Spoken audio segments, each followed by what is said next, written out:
আপনি কি জানেন আপনি যে কাপড়টি পরে আছেন সেটা থেকে আপনার ক্যান্সার হতে পারে? ব্যাপারটা শুনলে পাগলের প্রলাপ মনে হলেও ঘটনাটা সত্য। এমন অনেক বিষয় আছে যেগুলো আসলে না জানার দরুন এত ছোট ছোট বিষয় এত বড় ইম্প্যাক্ট আমাদের উপরে ফেলতে পারে, সেটা নিয়েই আজকে আমি কথা বলবো।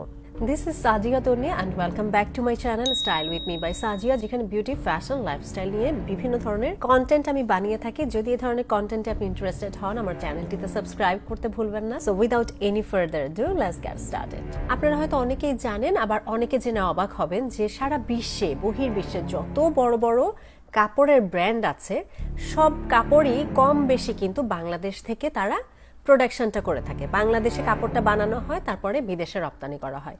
এর কারণ হচ্ছে আমাদের দেশে লেবার কস্টটা কম, কাপড়ের যে প্রোডাকশন সেটা করতে বড় বড় ব্র্যান্ডের কম টাকা খরচ করতে হয়। সেই জন্য আমাদের দেশের গার্মেন্ট সেক্টরটা এত স্ট্রং।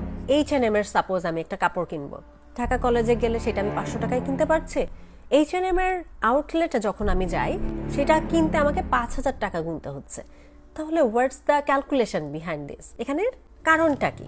সেই কারণটা নিয়েই আজকে আমি কথা বলবো, যেই কারণটা আসলে ডিরেক্টলি আমাদের শারীরিক বিভিন্ন সমস্যার সাথে রিলেটেড। H&M সাপোজ হচ্ছে ইউরোপের কোন একটা কান্ট্রিতে কাপড় বিক্রি করবে, বাংলাদেশ থেকে কাপড়টা বানাচ্ছে, কিন্তু কাপড়ের গুণগত মান ঠিক আছে কিনা, যেই রিকোয়ারমেন্ট আছে সবকিছু ফুলফিল হচ্ছে কিনা, এইটা টেস্ট করার জন্য ইন্টারন্যাশনালি সার্টিফাইড কিছু টেস্টিং ল্যাব থাকে। অন্যান্য খাদ্যদ্রব্য টেস্ট করার জন্য যেমন বাংলাদেশের BSTI, তেমন কাপড়ের এই সকল মেজারমেন্ট, কোয়ালিটি, সেফটি টেস্ট করার জন্য ওয়ার্ল্ড ওয়াইড রিনোন্ড কিছু টেস্টিং ল্যাব থাকে, যেগুলো হচ্ছে মাল্টিন্যাশনাল কোম্পানি এবং ইন্টারন্যাশনালি অনেক ধরনের স্ট্যান্ডার্ড তাদেরকে আসলে ফুলফিল করে টেস্টিং ল্যাবের অ্যাক্রেডিটেশন করতে হয়। সো এইসব ল্যাবে সেই সকল গার্মেন্ট নেওয়া হয়, প্রত্যেকটা জিনিস সেখানে টেস্ট করা হয়। কোন ধরনের সুতা দিয়ে জামাটা বানানো, কয়বার ধোয়ার পরে রংটা উঠবে বা উঠবে না, অথবা বোতামটা কোন কোম্পানি থেকে নেওয়ানো, কিভাবে লাগানো, কোন সুতা দিয়ে লাগানো, কোন দিকে লাগানো, কতবার ওয়াশ করার পরে ফ্যাব্রিকটা টান দিলে ফ্যাব্রিকটা ছিঁড়তে পারে, কতক্ষণ রাব করলে সেখান থেকে পিলিং হতে পারে, কি কি হ্যাজার্ডাস কেমিক্যাল সেখানে ব্যবহার করা হয়েছে, সেটা শরীরের জন্য কতটুকু হার্মফুল, প্রত্যেকটা জিনিস এই সকল ল্যাবে টেস্ট করা হয়। এবং যখন বায়ার থেকে বলা প্রত্যেকটা টেস্ট প্যারামিটারে কাপড়টা পাস করে, তখনই সেই ল্যাব থেকে সার্টিফিকেট দেওয়া হয় যে হ্যাঁ, এখন তুমি শিপ করতে পারো। বেসড অন দেয়ার সার্টিফিকেট এই কাপড়গুলো বিদেশে শিপ করা হয়। আমি এই ধরনের একটা টেস্টিং ল্যাবেই দীর্ঘ 5 বছর চাকরি করেছি, এই জন্য আমি আসলে ইনস অ্যান্ড আউট গুলো এত ভালোভাবে বলতে পারছি। এখন ধরেন কোনো একটা গার্মেন্টে কোনো কিছু একটা প্রবলেম পাওয়া গেছে, ফেল করছে টেস্টে, প্যারামিটার মিট করতে পারে নাই, সেই গার্মেন্টটা কখনোই বায়ার কিনবে না বা বিদেশে যাবে না, ওই শিপমেন্ট ক্যান্সেল। তারা করে কি, অল্প টাকায় দোকানদার ভাইদের কাছে সেল করে দেয়, ওনারা তখন কিছু মুনাফার বিনিময়ে এই কাপড়গুলো সেল করে ফেলেন। এই জন্য ঢাকা কলেজের যেই ধরনের প্রোডাক্ট আমরা পাই, কোনো না কোনো সাইডে অবশ্যই সেগুলো গার্মেন্ট টেস্টিং এ ফেল করেছে। এখন ফেল করলেই যে সেগুলো খারাপ তা না।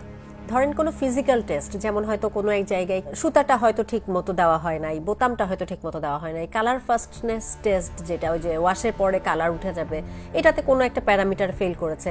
এসব ফিজিক্যাল টেস্টে ফেল যে কাপড়গুলো আমরা পাই, সেগুলো আমাদের জন্য হ্যাজার্ডাস না, আমাদের জন্য ক্ষতিকারক না। হার্মফুল কোনগুলো? যেগুলো কোনো কেমিক্যাল টেস্টে ফেল করেছে, টক্সিক কোনো কেমিক্যাল সেখানে আছে, হ্যাজার্ডাস কোনো কিছু আছে যেটা কার্সিনোজেনিক, ক্যান্সার তৈরি করতে পারে, সেই ধরনের কাপড়গুলো যদি আমাদের হাতে আসে, সেগুলো তখন হয়ে যায় মারাত্মক। কারণ টেক্সটাইল ইন্ডাস্ট্রি হচ্ছে বিশাল বড় একটা ইন্ডাস্ট্রি, মানে এটার আসলে কোনো শুরু আছে শেষ নাই, এই টাইপের, মানে জানার কোনো শেষ নাই। এবং এই টেক্সটাইল ইন্ডাস্ট্রি প্রতিনিয়ত কিন্তু চেঞ্জ হচ্ছে, কিভাবে কাপড়টা আর একটু চেঞ্জ করা যায়। Fashion industry, textile industry, it's huge, beyond our imagination. প্রতিনিয়ত কি পরিমাণ চেঞ্জেস এই ইন্ডাস্ট্রিতে আসছে। তো এরা কি করে, বিভিন্ন ধরনের কেমিক্যালস নিয়ে এক্সপেরিমেন্ট করে। সেটা হতে পারে ডাই, মানে রং নিয়ে তারা এক্সপেরিমেন্ট করে, সলভেন্ট নিয়ে করে, কাপড়কে বিভিন্ন ধরনের সলভেন্টে ভিজিয়ে কাপড়ের টেক্সচার চেঞ্জ করা হয়, কাপড়ের টাইপ চেঞ্জ করা হয়, বিভিন্ন ধরনের অপটিক্যাল ব্রাইটনার ব্যবহার করে, যেগুলোতে কাপড়ের উজ্জ্বলতা বেড়ে যায়, বিভিন্ন ধরনের ফিনিশিং এজেন্টস ব্যবহার করে, যাতে করে কাপড়টা যখন ফিনিশ হবে সেটা কোচকানো হবে নাকি ঝিলমিল হবে নাকি মসৃণ হবে নাকি একটু ফেড হবে, এই ফিনিশিং এজেন্টস গুলো তারা ব্যবহার করে কেমিক্যালের মাধ্যমে। এবং এই হাজারো ধরনের যে কেমিক্যালস গুলো ব্যবহার করা হয়, তার ভিতরে অনেক কেমিক্যালস আছে যেগুলো হচ্ছে কার্সিনোজেনিক বা ক্যান্সার তৈরি করতে পারে। তাই এই যে আমরা অনেক সময় ব্র্যান্ডদেরকে গালি দেই যে একটা নর্মাল জামা এত টাকা কেন দাম হবে? এই কারণেই দাম হয় যে এরা হচ্ছে কোয়ালিটি টেস্ট করে মেজার করে এইটা নিশ্চিত করে যে এই প্রোডাক্টটা আপনার জন্য ক্ষতিকারক নয়, এই প্রোডাক্টটা থেকে আপনার শরীরে কোনো ধরনের সমস্যা হবে না। এই ইস্যুগুলো বহির্বিশ্বে কিন্তু অনেক সিরিয়াস ইস্যু। আপনি একটা জামা কিনলেন, পরলেন, আপনার যদি শরীরে কোনো অ্যালার্জিক রিয়াকশন হয়, আপনি ওই ব্র্যান্ডের নামে কেস করতে পারবেন এবং মোটা অঙ্কের টাকা কিন্তু ওই ব্র্যান্ডকে গুনতে হবে। এই জন্য তাদেরকে সবসময় সাবধান থাকতে হয় কনজিউমাররা যেন সেফ প্রোডাক্টটা হাতে পায়। সব থেকে ভালো হয় বাচ্চাদের জন্য যখন কাপড় কিনবেন, কাপড় কম কিনেন কিন্তু একটু ভালো কাপড় কেনার চেষ্টা করেন।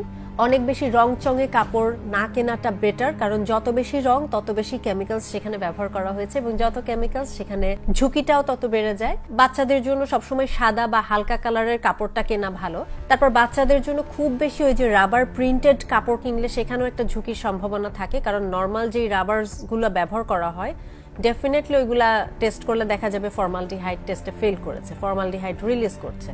তারপর বাচ্চাদের অনেক বেশি অর্নামেন্টেশন সহ কাপড় যেগুলো, যেমন অনেক সময় দেখা যায় অনেক ধরনের বোতাম, অনেক ধরনের চেইন, মেটাল কোনো পার্ট ব্যবহার করা হচ্ছে, সেই ধরনের কাপড়গুলো না ব্যবহার করাই ভালো, কারণ মেটালগুলো থেকে অবশ্যই একটা সার্টেন টাইমের পরে মেটাল রিলিজ শুরু হয়েছে, যেটা স্কিনে কন্টামিনেশন তৈরি করতে পারে এবং সেখান থেকে অবশ্যই শারীরিক কোনো হ্যাজার্ড তৈরি করতে পারে। সোজা কথা হচ্ছে ব্র্যান্ডেড কাপড় ডেফিনেটলি ভালো। আমাদের দেশের ব্র্যান্ডগুলো আসলে এই কোয়ালিটি মেইনটেইন করে কিনা আমি জানি না, আমি শিওর না, কিন্তু যেগুলো ইন্টারন্যাশনাল ব্র্যান্ড ডেফিনেটলি তাদের কোয়ালিটি কন্ট্রোল বা কনজিউমার প্রোডাক্ট সেফটি টেস্ট হয়, এই ব্যাপারে আমি নিশ্চিত।